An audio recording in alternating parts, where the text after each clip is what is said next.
Good morning everyone. चलिए तो कुछ क्वेश्चन सीटेट के देख लेते हैं। Question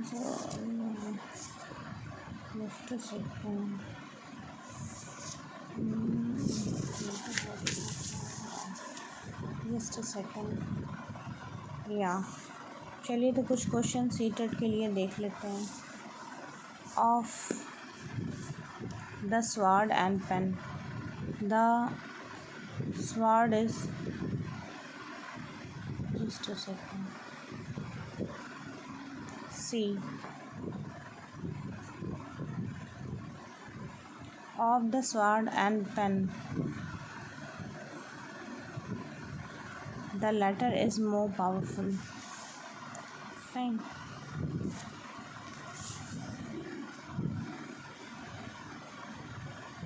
Pen is more powerful. यहाँ दिए गए विकल्प में लेटर का प्रयोग किया गया, इसका अर्थ होता है बाद वाला।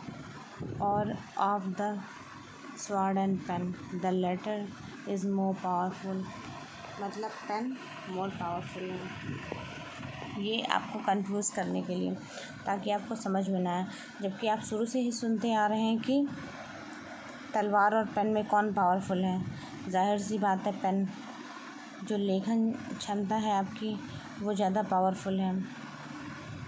Of the sword and pen, the letter is more powerful. Last one, letter,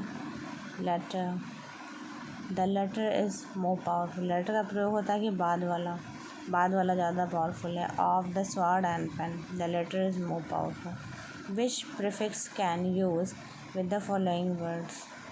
behave, guide, use. इन तीनों के साथ प्रीफिक्स मिस का प्रयोग किया जाएगा। Misbehave, misguide, misuse. बुरा व्यवहार करना, भ्रमित करना, दुरुपयोग करना। Choose the correct sentence. निम्नलिखित विकल्पों में से सही sentence. The committee was one on this point, the committee was one on this point, the committee was one on this point. इस वाक्य में कमिटी एक करेक्टिव नाउन है, जिसके अनुसार वॉज सही है। जब कमिटी का प्रयोग सहमति किसी बिंदु विषय पर किया जाता है तो इस सेंस में सिंगुलर माना जाता है, परंतु यह डिवाइडेड असहमति के सेंस में है तो इसे प्लूरल माना जाएगा। तो जब डिवाइडेड है असहमति के रूप में तो इसे प्लूरल माना जाएगा। तो B answer, the committee was one on this point. और जब डिवाइडेड है तो उसे प्लूरल माना जाएगा। Which of the following is an example of simile? I wondered lonely as a cloud.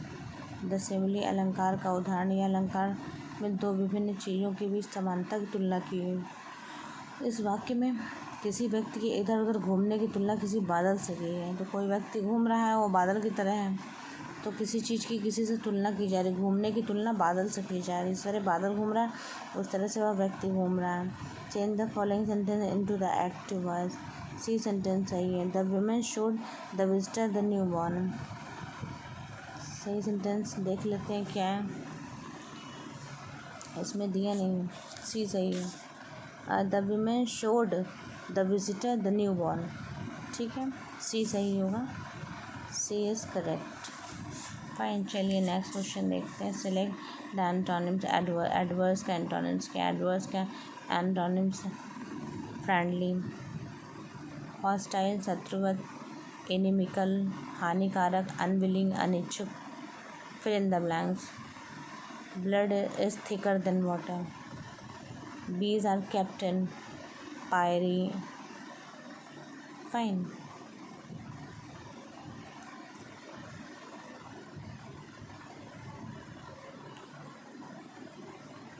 Pantry जहाँ खाना या बर्तन रखे जाते हैं। नर्सरी जहाँ छोटे बच्चे या पौधे रखे जाते हैं। एनेक्वेरियम जहाँ सजावट के लिए मछलियाँ रखी जाती हैं। इडियम ग्रीन आइड मॉन्स्टर, ग्रीन आइड मॉन्स्टर ईर्ष्या रखने वाला व्यक्ति। इस मुहावरे का अर्थ है टू बी जेलस के द्वारा यह व्यक्त किया जा रहा है। ही इज़ अ एम में आर्टिकल ए का प्रयोग गलत हुआ है, इसके पहले एन का प्रयोग होगा। ए इज़ है एम में, तो रॉन्ग पूछा था सेंटेंस, रॉन्ग ये है एन का प्रयोग, ही इज़ एन एम में, क्योंकि जब इसको प्रोनाउंस करेंगे तो वॉवल निकल रहा है, एम ए वॉवल का साउंड आ रहा ना, तो साउंड के आगे एन लगाते हैं। A E I O U, अगर वॉवल साउंड भी निकल रहा है तो उसके आगे एन लगाएंगे। Pick out the correct question tag for the following.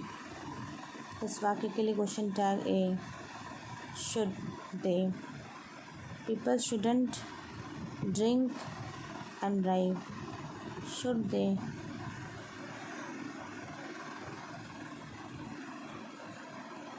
Should they.